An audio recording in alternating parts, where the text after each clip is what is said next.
her front teeth here and her back teeth here. So if you ever think a horse can't open his mouth that far, not true, they absolutely can. And they have more of an interest, these guys, in biting clothing or, you know, that kind of thing. They're not fed by hand, and so the odds of these guys aggressively biting anybody is very, very minimal, but they will bite each other. So we really don't put them together when we have clients around, so that, because they're just kind of gaining their dominant stuff. They have immense nostrils. They take in a lot of us through scent.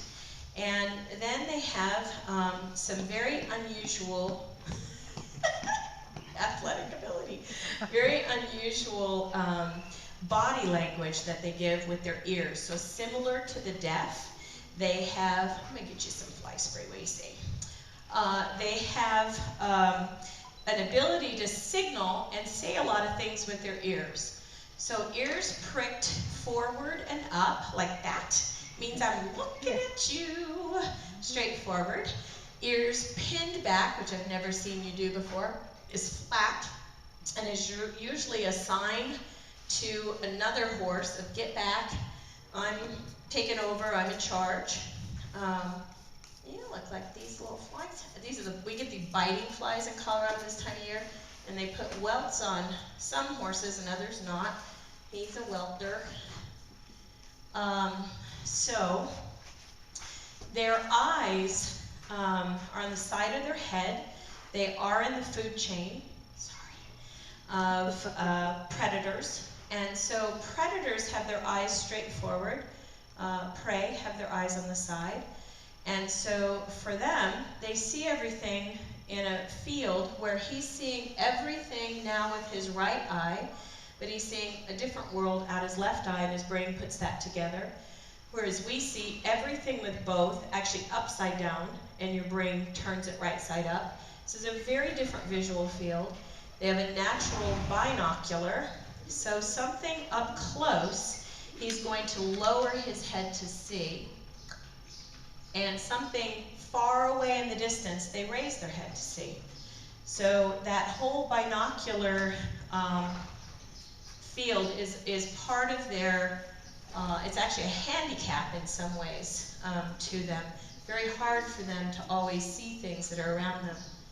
Their most vulnerable spot is right here, because he could not see my hand right here. This is his jugular, and that's when a cougar takes a horse down. This is where they get them. They climb across their back and they grab them right here, and it's all over. So horses are often fearful about things that they can't see that are creeping underneath them right here. That's why small children around horses, it can be, sorry, did I just fly spray you? In there. Probably the greatest danger of anybody being around these horses is you may not realize you're standing like this and brushing the horse and loving on the horse and everything's going along great, and they step on your foot. And if that should happen today, you find a 1,200-pound animal on your feet, I want you to stay calm, take both your hands, shoulder and side, and shove. And it's just automatic, they're off. I know you never understand the part of the lecture on that, do you? Shove them, meow, meow. Their tails are part of their body language system. And if you see a horse, and it will usually be a mare, who is taking their tail and dramatically wringing it back and forth, that horse is getting ready to kick usually another horse, because they're like in their space. But normally this time of year you might see one do that, and that's different. That's just flies, and that's what this big beautiful tail is for. Horses are like ballerinas, and he could, if he wants to, take this leg and kick that way. It's called cow kicking. He would more than likely be getting a fly here. So it's a stupid little kick, but you can see them do it, so we keep them really well fly sprayed. People working around horses, their safest place is right next to the animal. So if you're brushing or grooming this weekend and you're worried about going behind them, you getting it? Okay. And you're worried about going behind them, you just touch them. You know, just be right there and be right with them. They know it's you. They're very calm about it.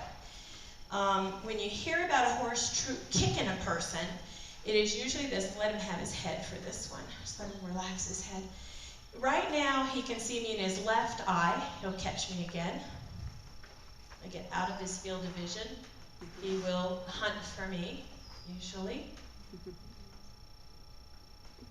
Wake up, Shadow. Wake up, Shadow. Yeah, so he'll catch it with his right, catch it with his left, if you're out of their field of vision. So now, again, a cougar comes straight up the horse onto their back, and it frightens them. So little children get kicked, and sometimes people too, because they're excited, horsey! And the horse has no way of knowing that that little creature is not dangerous. So you want to see that the horse can see you in their eye. So he caught me with his right, and I caught me with his left. They're very good about it. So your safest place approaching them, of course, is at the side, and then just let them know where you are, and you're fine around them.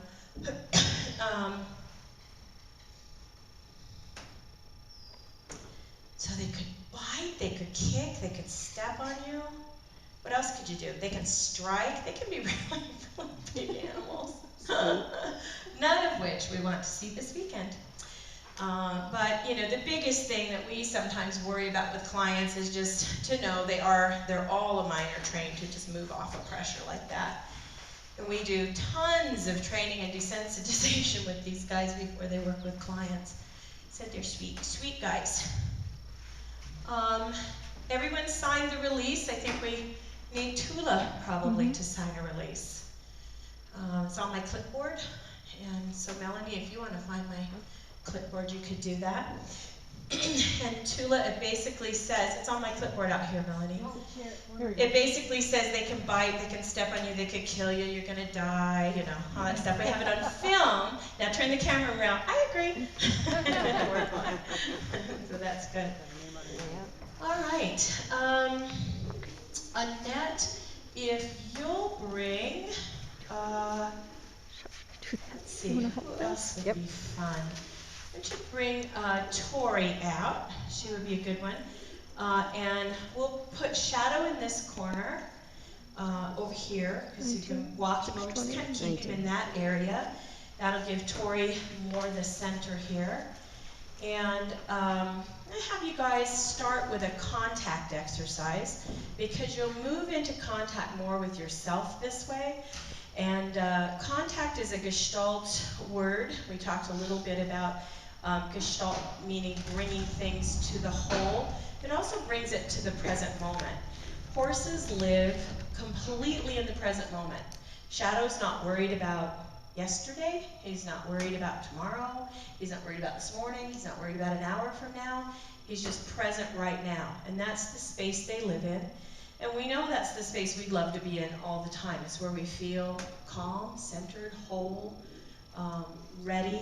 And often it's the space where, for me, where my writing comes from. If I'm present with myself in the moment and grounded, and I'm not thinking about, I gotta get the roast on for dinner, or I wish I had done this better yesterday. The writing, the channeling that we're talking about, the gift from source can flow through much, much easier. So I'm going to take you through one with your partner. You guys were all partnered last night. Do you remember who you partnered with? Okay, so I'm going to take you through a contact exercise first, and then we'll utilize the horses with it as well. So if you'll stand with your partner,